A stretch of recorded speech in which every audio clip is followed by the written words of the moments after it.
ovqat qilyapti, bitta narsa hayolim kelib ketdi, sizlarga bir gapirib beray dedim. Osh qilyapman hozir.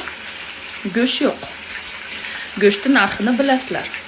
Pochkamni sotsam ham uncha pulga olmaydi. 1 kilo go'shtda. Hamma narsani necha kundan beri hamma ovqatini sezayotgan bo'lsanglar, tovuq go'shtida qilyapman. Hozir ham oshni tovuq go'shtida qilyapman. Nimasi bu tavba qildim? Nimaga bunaqa darajada go'sht qimmat?